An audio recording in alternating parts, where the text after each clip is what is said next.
Nah, ini bisa mempengaruhi kebahagiaan kita. Yang awalnya kita mudah merasa bahagia saja, fine-fine saja dengan hidup kita. Jadi kita merasa, loh kok bisa ya?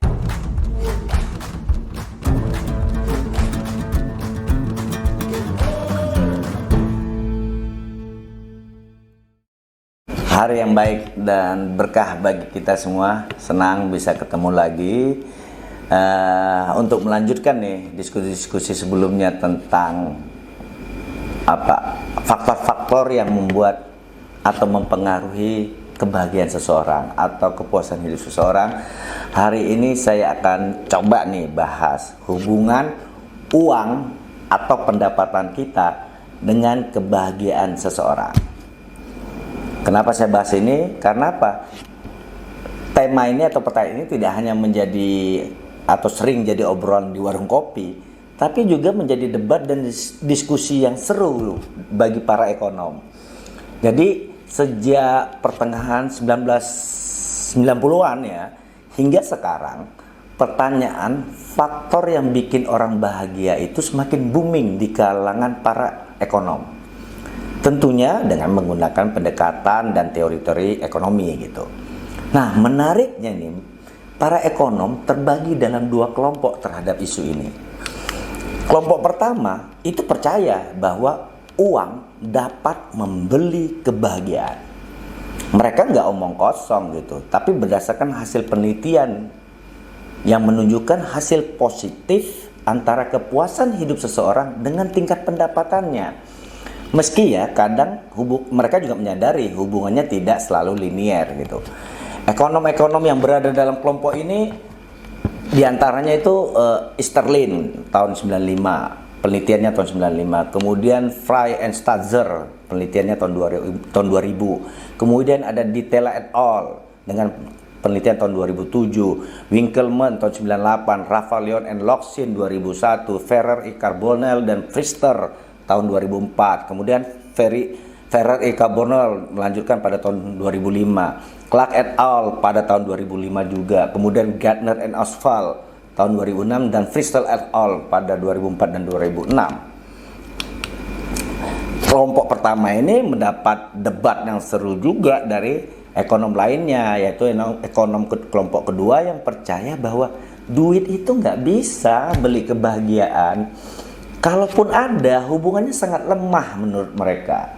Nah, di kelompok ini ada nih peneliti-peneliti seperti Diner et al. Tahun 99, Nettel 2005, Layat 2005, Kahneman and Kruger 2006, Graham and Pettinato 2002. Nah, pada tahun 2010, si Leonardo Bossetti bersama teman-temannya Luisa Corrado dan Fiammetta Rossetti ini penasaran gitu, melakukan penelitian lagi untuk menjawab, ya kira-kira yang benar mana sih gitu.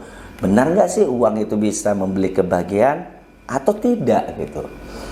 Nah, mereka pakai data rumah tangga di Inggris hasil British Household Panel Study gitu.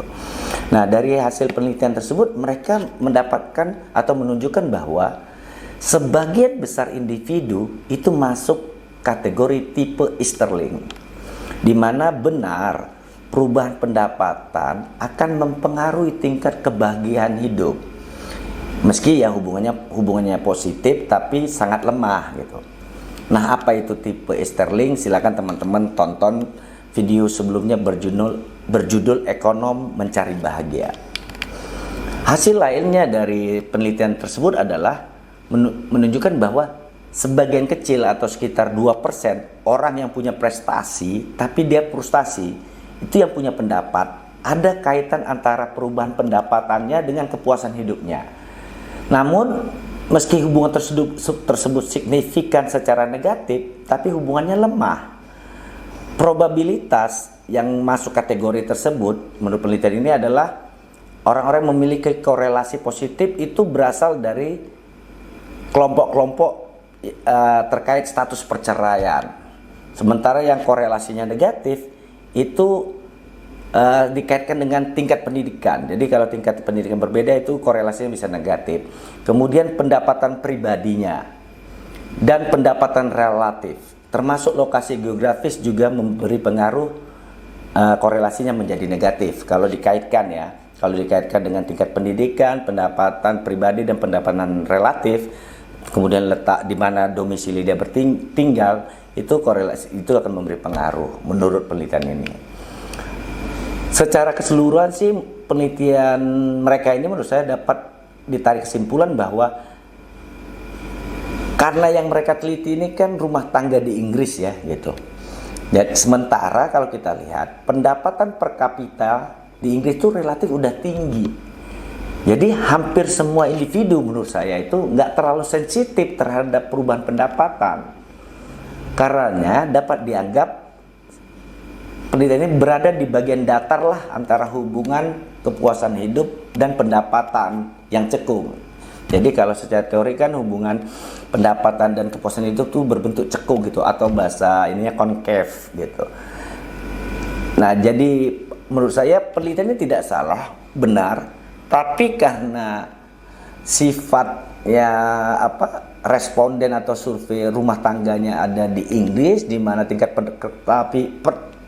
pendapatan per kapita di sana sudah relatif tinggi, sehingga ya nggak terlalu ngefek, kita susah melihat efeknya gitu. Nah, lebih jauh lagi saya melihat estimasi dari model campuran menunjukkan bahwa asumsi tradisional tentang non-saturasi pada concave money utility function itu dapat ditolak pada beberapa kasus, khususnya di mana saat kita memiliki kombinasi dari beberapa faktor atau variabel lainnya. Hal ini apa? Hal ini menyiratkan bahwa bagi mereka-mereka yang frustasi, kurvanya itu nggak hanya datar nantinya, bahkan dapat menjadi cenderung negatif jika ada kondisi tertentu yang berkaitan dengan pendapatan relatif, status perkawinan, lokasi geografis, dan pendidikan. Kemudian apalagi mempengaruhi? Meningkatnya kesenjangan antara apa yang diharapkan dan apa yang terjadi, atau ya sederhananya saya mau sampaikan apa yang diharapkan dengan kejadian nyatanya itu jauh banget bedanya. Misalnya tiba-tiba ada kebutuhan pengeluaran keluarga yang melonjak tajam. Kalau pendapat relatif itu ketika melihat teman atau kolega yang semakin kaya, atau minimnya bantuan kerabat dalam hal keuangan saat kita sangat membutuhkan. Nah, ini semua itu dapat mengubah hubungan antara pendapatan dengan kepuasan hidup. Yang awalnya sifatnya positif jadi negatif hubungannya. Contohnya gini, mungkin ya, ini saya bahas juga di video sebelumnya, ekonom mencari bahagia. Kita sebenarnya fine-fine saja dengan kehidupan kita, happy-happy saja, bahagia-bahagia saja, khususnya dengan tingkat pendapatan yang kita miliki gitu. Terus sampai suatu waktu misalnya kita hadir reuni, kita hadir ya kumpul-kumpul dengan teman-teman kita mendapat informasi atau mendengar salah satu teman kita itu yang dulunya hidupnya biasa-biasa saja, bahkan mungkin di bawah kita, itu kok tiba-tiba tingkat pendapatannya begitu tinggi, dia menjadi lebih kaya dibanding kita. Nah, ini bisa mempengaruhi kebahagiaan kita. Yang awalnya kita mudah merasa bahagia saja, fine-fine saja dengan hidup kita, jadi kita merasa, loh kok bisa ya? Tadi itu kenapa dibilang tingkat pendidikan. Orang yang dulu mungkin sekolahnya nggak benar, sering bolos, sering kena hukuman gitu, tidak punya prestasi gitu, kok tiba-tiba bisa dapat gaji ratusan juta per bulan. Sementara misalnya kita yang sekolahnya selalu berprestasi, berperilaku baik gitu ya, tidak pernah bolos, di kantor pun termasuk yang manut-manut, kerja bener gitu ya, kok bahkan 50% dari itu pun tidak ada gaji kita gitu. Nah, tiba-tiba kita keserang dengan penyakit envy tadi, karena jelas kebahagiaan kita tanpa kita sadari menjadi turun. Kalau bahasa agamanya mungkin jadi kita kurang bersyukur, karena kita udah membandingkan. Itu yang disebut pendapatan relatif, ketika kita membandingkan dengan pendapatan orang lain itu. Nah ini, tapi ini juga seperti video sebelumnya saya sampaikan, kalau kita kritisinya adalah ini terjadi di rumah tangga Inggris. Terus di Indonesia gimana? Nah, bagaimana menurut Anda?